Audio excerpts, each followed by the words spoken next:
여성 중창단 만들어도 될 것 같아요. 그냥 합창단을 만들어도 될 것 같으네. 옆에 사람 손 한번 꽉 잡아보시죠. 그리고 인사하겠습니다. 주님의 이름으로 축복합니다. 좋습니다. 언제부턴가 멘토라고 하는 말이 적잖게 회자되기 시작했습니다. 우리 정주현 집사님이 경영하는 연기학원의 이름이 정샘 액터 멘토라고 합니다. 이 멘토라고 하는 말이 어디서 왔냐 하면 오디세이에 나오는 오디우스의 아주 신실한 친구의 이름을 따서 멘토라고 했습니다. 트로이 전쟁을 출정을 합니다. 언제 올지 모르니까 가정 그리고 아들 뿐만 아니라 모든 것을 집안일을 자기 친구이자 조언자인 멘토에게 맡기고 전쟁에 나갑니다. 전쟁 기간이 자그마치 10년이 걸렸습니다. 10년 후에 돌아와 보니까 이 멘토가 자기 아들 왕자의 친구요 선생이요 상담자로 아버지같이 잘 양육을 해 놓았던 겁니다. 그래서 그 이후로 멘토라고 하는 이름은 지혜와 신뢰로 한 사람의 인생을 끌어주는 지도자와 동의어로 사용되게 됩니다. 우리가 인생을 살아갑니다. 세상에 나오면서 사건이 생기고 사람을 만나고 이러면서 스스로가 내 마음대로 안 되는구나, 내 능력이 부족하구나 라고 하는 것을 압니다. 그리고 사회에 적응해 갑니다. 그러면서 이제 어떻게 살면 멋지게 세상을 살까 고민해서 배우기도 하고, 그리고 롤 모델을 정합니다. 멘토를 정합니다. 이 사람 같이 좀 살았으면 좋겠다 하는 생각을 하게 되는 거지요. 신앙생활에서 마찬가지입니다. 교회에 한번 들어오고 나면 교회 생활을 어떻게 할까 라고 하는 게 사실은 쉽지 않잖아요. 근데 이런 말이 있습니다. 누구든지 한 사람이 예수를 믿으려면 위대한 그리스도인 한 사람을 만난다라고 하는 말을 합니다. 옳습니다. 세상을 살아가다 보면 굉장한 성인은 아니지만 꼭 내가 저분만 같았으면 좋겠다, 저분같이 살았으면 좋겠다라고 하는 어떤 사람이 등장합니다. 그분이 그리스도인이라면 당연히 바른 그리스도인이 되게 될 것이고요.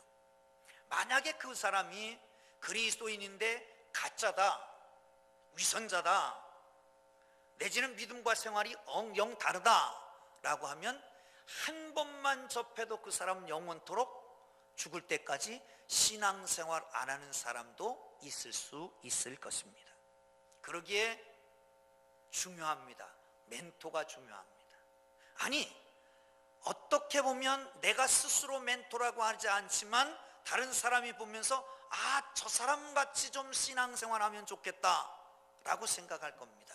그런 면에서 모든 크리스천들은 멘토일 수 있다라고 하는 걸 기억하시고, 내가 정말 바울이 말하는 것처럼 그대가 그리스도를 본받았으니까 너는 나를 본받으라 라고 말할 수 있으면 좋겠다는 생각이 듭니다.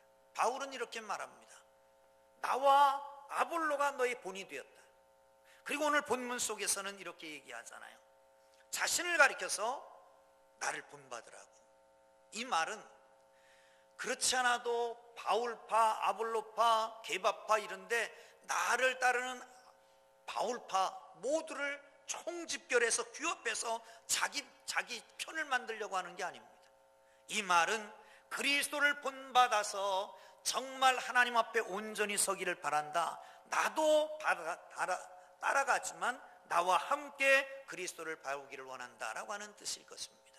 교회 공동체, 믿음의 공동체입니다.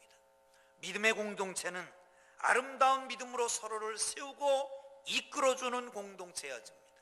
믿음의 본을 아름답게 보일 때에 그 교회가 건강한 교회가 되는 것입니다. 사랑하는 성도 여러분, 여러분 모두가 주님 안에서 믿음의 본을 보이기를 주의 이름으로 축원합니다. 할렐루야. 옆에 사람 한번 꼭 잡아보세요. 꼭 잡아보고 이렇게 말하세요. 이렇게. 당신은 나의 믿음의 본입니다. 시작. 당신은 나의 믿음의 본이 됩니다. 아멘. 믿습니까? 그러니까 잘 하셔야지. 어떻게 하면 될까? 한번 보시죠. 11절부터 봅니다. 13절까지 보겠습니다. 시작. 바로 이 시각까지 우리가 줄이고 목마르며 헐벗고 매맞으며 정처가 없고 또 수고하여 친히 손으로 일을 하며 모욕을 당한 즉 축복하고 박해를 받은 즉 참고 비방을 받은 즉 권면하니 우리가 지금까지 세상 더러운 것과 만물의 찌꺼기같이 되었도다. 아멘. 바울이 말하는 거예요.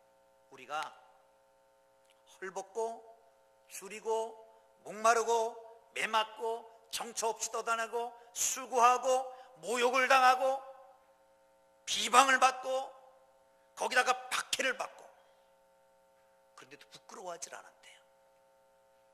오히려 권면하고 축복하고 위로하고 그랬다는 거예요.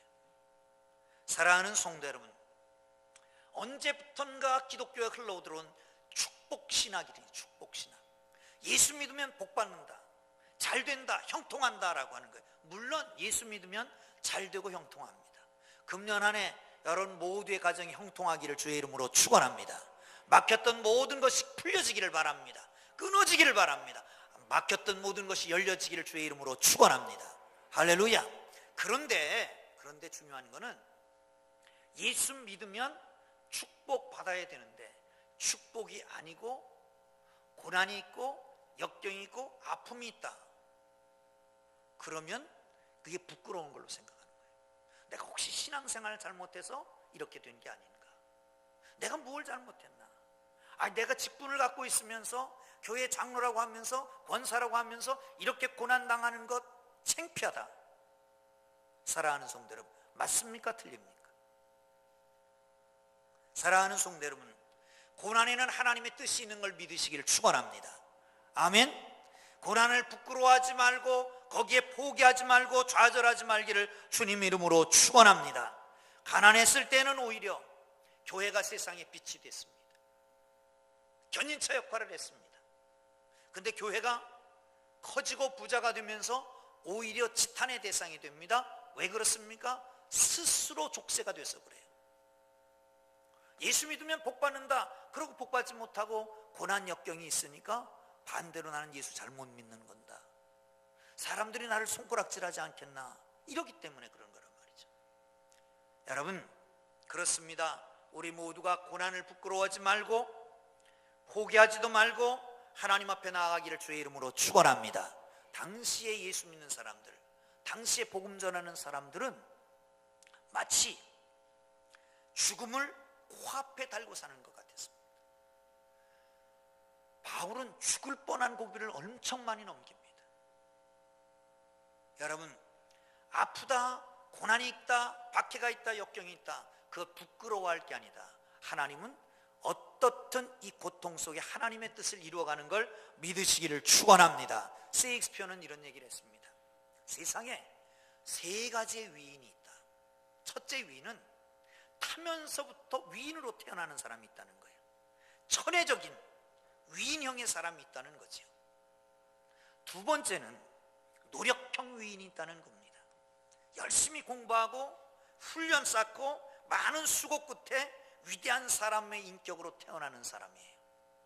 또 하나는 강요당한 위인도 있다는 겁니다. 강요당한 위인, 이게 말하기 참 쉽지 않은데 이런 겁니다. 여러분, 소크라테스가 악처를 만났잖아요. 그래서 위대한 철학자가 되지 않습니까? 톨스토이도 악처라고 그럽니다. 그는 문학가가 됩니다. 요한 웨슬레는 그도 악처를 만났답니다. 그래서 세계 3대 악처, 그러면 소크라테스의 부인, 그리고 톨스토이 부인, 그리고 요한 웨슬레 부인이라고 그럽니다.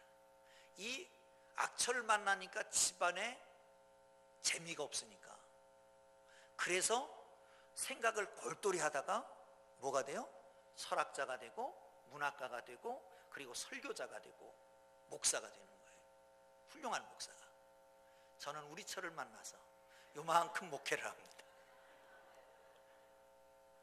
웃음은 웬 웃음인지 모르겠지만 그렇습니다. 좋은 철을 만났으니까 위대한 목사가 못 되는 것 같다, 이런 얘기입니다. 믿거나 말거나. 여러분, 이 안에도 춘향이 같은 연료들이 많습니다.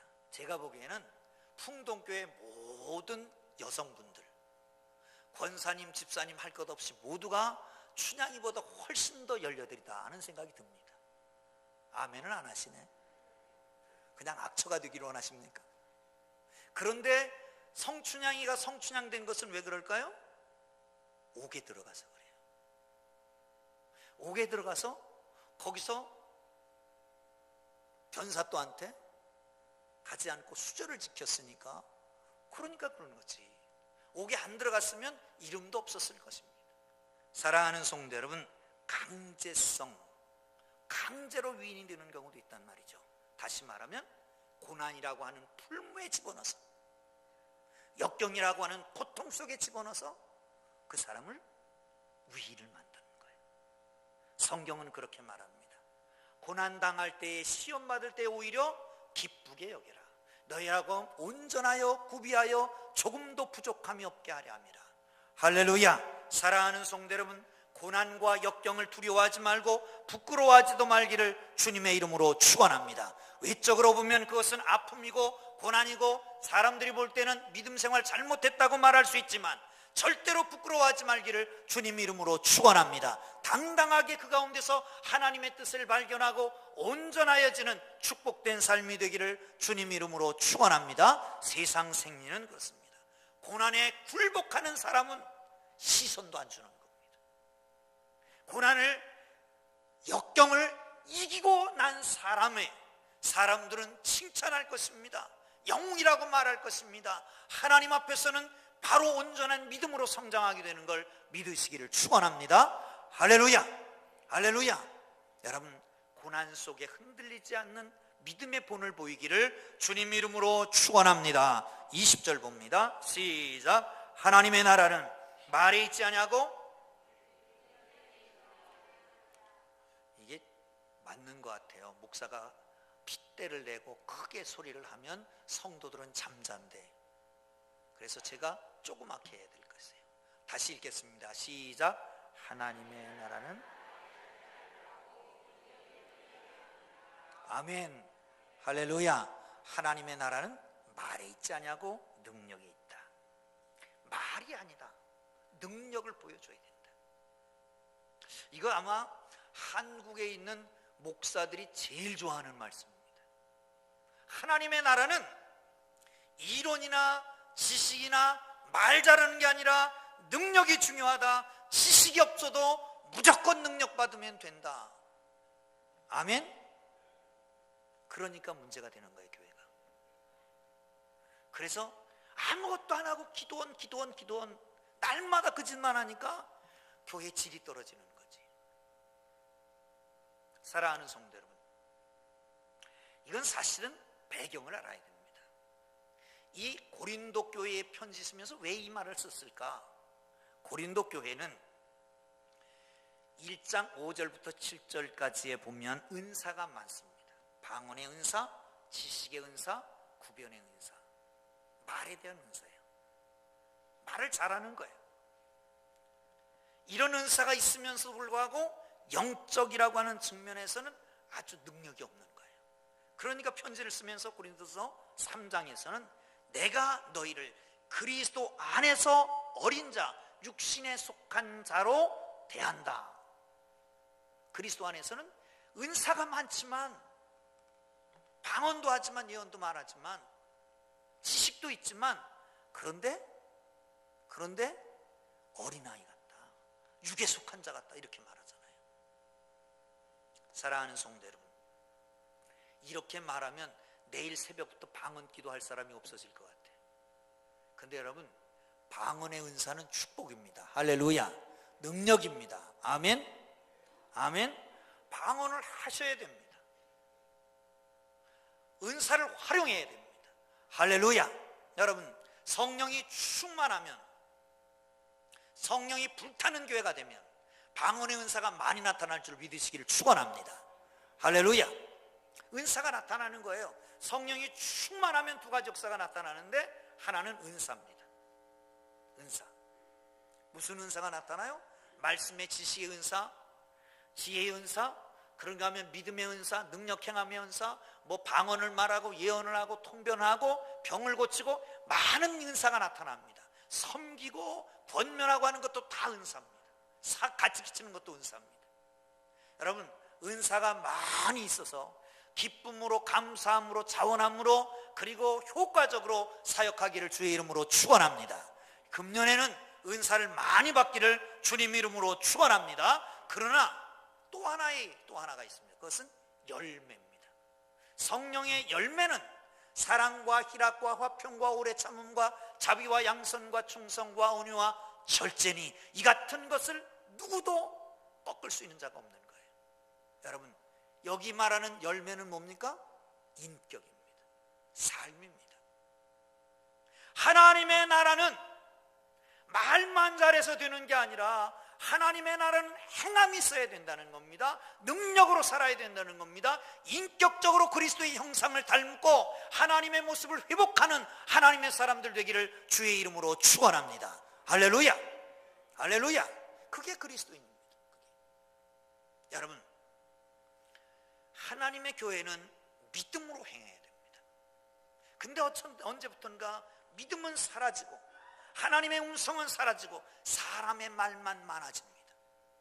우리 교회 말고 저 딴 교회, 저쪽 동네 그런 교회가 있어요. 그런 동네. 여러분, 하나님의 말씀보다 사람의 말이 많아지고 불평불만이 많아지고 사람을 평가하는 사람들이 많아지면 교회는 마치 모래알같이 되는 거예요. 사람의 말이 없어져야 돼요. 하나님의 날은 말에 있는 게 아니라 능력이 있습니다. 행함에 있습니다. 삶에 있습니다. 할렐루야. 할렐루야. 그렇습니다. 스승이 되려고 그러지 말고 아버지가 되라라고 하는 말이 있습니다. 사랑하는 성도 여러분, 믿음은 말로 되는 게 아니라 믿음은 행함으로 되는 것이다, 순종함으로 되는 것이다 라고 하는 걸 기억하시기를 주의 이름으로 축원합니다. 디모데후서에서는 이렇게 말합니다. 경건의 모양은 있으나 경건의 능력은 없는 자로다. 모양은 있어요. 모양은 말로 경경하고 거룩한 말을 하고 복장도 분위기도 교회 형식도 종교 형식도 경건한 모양은 있어요. 그런데 경건의 능력, 경건하게 살질 못해요. 변화된 성품, 변화된 인격으로 살질 못한단 말이죠. 사람은 누구나 앞에서 배우는 게 아니라 뒤에서 배우는 겁니다. 말로 배우는 게 아니라 행위를 보고 배우는 겁니다. 사랑하는 성도 여러분, 말에 있지 아니하고 능력이 있는 하나님의 거룩한 나라를 세우기를 주의 이름으로 축원합니다. 예수님도 말씀합니다. 주여 주여 하는 자가 하나님 나라 들어가는 게 아니다. 어떤 자가? 주의 뜻대로 행하는 자가 들어가는 것이다. 말에 있는 게 아니라 능력이 있습니다. 동양의 성현인 공자 선생님이 논어에 그런 얘기를 했습니다. 윗사람이 몸가짐이 바르면 명령하지 않아도 백성은 따르고, 윗사람이 몸가짐이 부정하면 아무리 호령을 해도 백성은 따르지 않는다.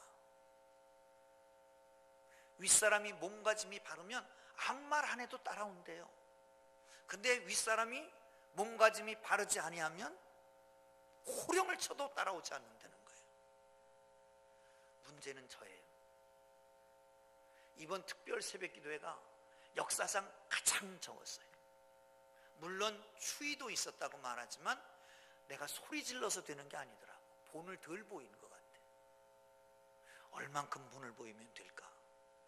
우리 옛날 어르신들 목사님이 그랬어요. 목사가 피를 흘려야 성도들은 겨우 쾌감을 느낀다고. 목사가 걸으면 성도들은 앉아있대요.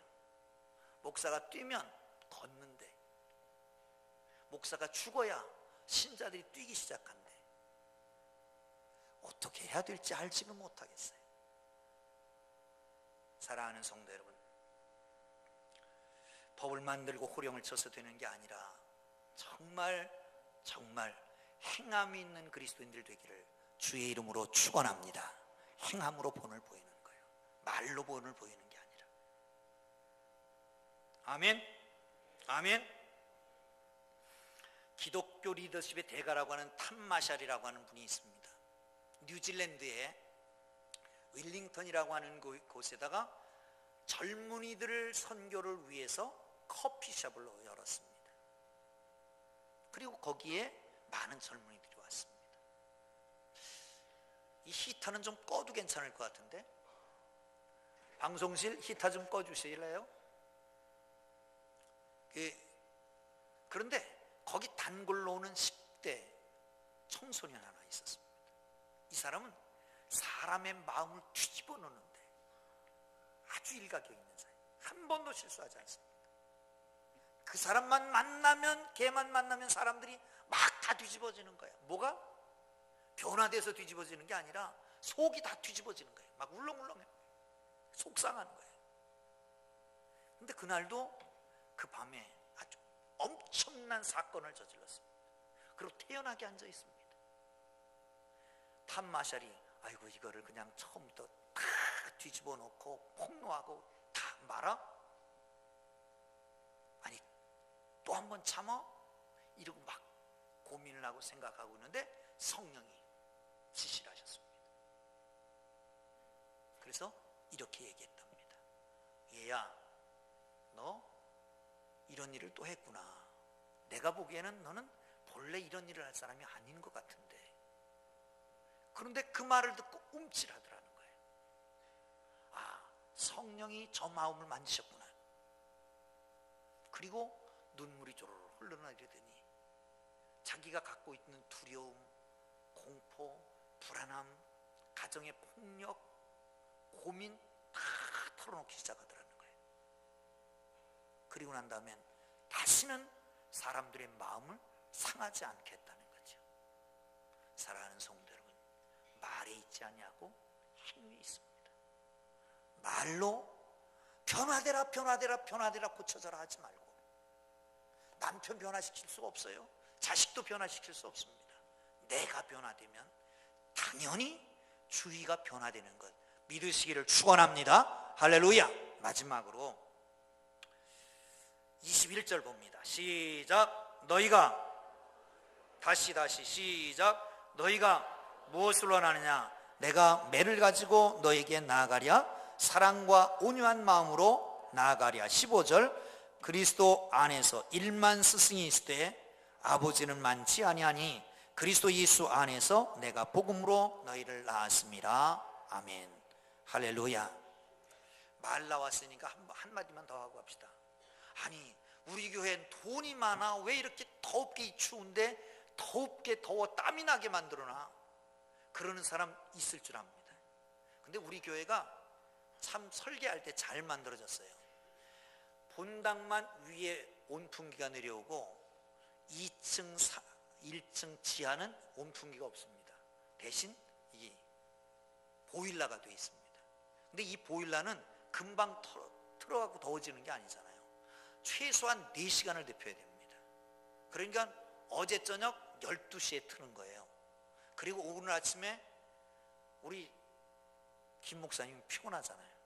그러니까 대부분 한 7시쯤에서 열어놓습니다. 그러면 따뜻할 수밖에 없어요. 여러분 따뜻한 걸 행복한 줄로 알아야지 뭘 끄지 않고 지금까지 켜놓는 게 아니라니까. 지금까지 켜놓은 게 아니라 7시 다 껐는데 지금까지 더운 거예요. 행복한 줄 아세요. 이 추운 겨울에 더운 거 행복한 줄 아세요. 옆에 사람 붙잡고 우리 교회는 행복한 교회죠. 시작. 우리 교회는 행복한 교회죠. 여러분 1만 스승은 있습니다.